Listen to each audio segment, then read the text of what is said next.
So there I am. I'm talking with this guy, and finally he says, "You know, I'm a certified expert in failing." Yeah, so me too. I'm like, of all the superpowers you could have, I mean, failing? I mean, really? And, you know, if you had to work on a skill set, that's the one you picked? And to look at the guy, you wouldn't think he had some sort of abnormal power to him or anything. He's an average-looking guy, average height, everything's just average. And I guess he saw on my face how I was a bit, how should I say, perplexed. And he says, well, let me explain. It's not that I fail all the time. It's just I am very proficient at telling when failure is coming. So I'm confused again because he used proficient and failure in the same sentence. That's not peanut butter and jelly. That's not supposed to go together like that. How do we get here? How do we get to this conversation where he's, and then, oh yeah, I remember. So, you know, to help his identity, you know, let's call him Charlie Brown, because if you're gonna fail constantly, Charlie Brown is probably who you are. And so he's telling me about back in 1999, he signs up to be a volunteer firefighter. And I don't know if you understand this, but even though you volunteer, you gotta do all the same classes that you would if you were in a career. It's still just as much work. And so he's sitting there and he's focused because, again, certified expert in failure, don't wanna fail this, right? So he's focused, but out the corner over here in the left of his eye, he sees her. Now her is wearing just a t-shirt and a cargo pants, but she has made that thing look good.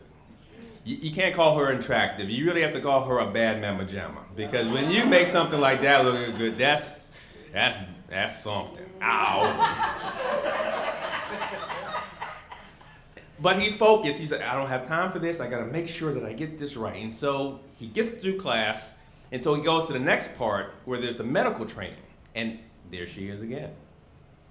Have you ever felt like you gotten that vibe from the opposite sex or someone you're attracted to? The how you doing vibe. Now to hear old Chuck tell it, he you know, way I envision it is what she said was, hey, how are you doing? That's how I envision it. But the way he tells the story is like, hey, how you doing? And then so he tells me that he had calculated the failure to be at 6.2%, that he would possibly fail at getting a date. I said, wait a minute, wait. What formula do you use to figure this out? He's like, I can't explain it to you, it's too complicated. He's like, you're right, I'm not going to understand it, never mind. So he goes and he asks her out, and she says no. But not just no, she laughs. And I would love to tell you there's a no. It is that, my God, Kevin Hart just told a joke and it was funny as heck. It was that kind of laugh, that deep belly, oh. Apparently his formula needs to be tweaked a little bit. So he goes on and he's still focused because he's still got to get through this training. So that's what he's doing. He's focused on the training. And then he says, well, you know, I felt the vibe again.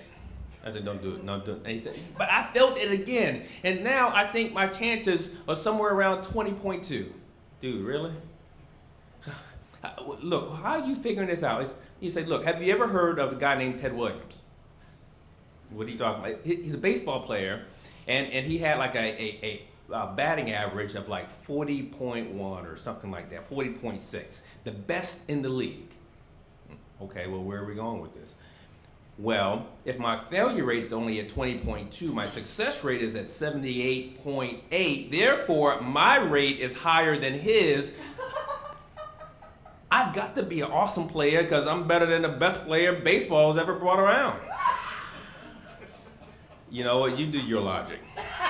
I don't understand where this is going, but fine. And so he goes and he asks again. And she laughs at him again with that same deep belly laugh, like, what are you doing? And so he comes back and he's like, you know what, that's okay. I'm gonna rework my formula. I say, oh my God, Charlie Brown, you blockhead. cut it out, stop it. And then he says this thing, and it's actually kind of weird, kind of profound coming from a guy like this. He says, failure is not the end of your goal. It's simply what happens on the way to your goal. And I gotta say, wow, I admire your spunk, your determination. I'm still gonna stay with it, but just be careful, because in some places they call that stalking. Particularly in this dating thing, so let's not push that too much. Just amazed that came from him, but then I didn't see Charlie Brown for a while. I didn't see him, and then I talked to him, and I was like, well, what happened? He said, I never did ask her out again. I was like, oh, that's a bummer. Well, she asked me out, and I said yes. And then we dated, and then we got married, and then we had 2 kids. Now I got a mortgage, and I got car insurance, and I got all the other things that's supposed to come with all the happiness of the marriage and things that come along with it. And I was like, oh, well, I guess that worked out pretty good. And in reality, even though I talk about Charlie Brown and his successes and how he got to there is no Charlie Brown. That's just really how I met my wife, doing all of that. And if you're wondering to yourself, well, wait a minute, you mean to tell me that you would admit that you talk to yourself? Well, I'm at a level in my age where I realize that sometimes talking to yourself happens because what you're doing is you need an expert opinion.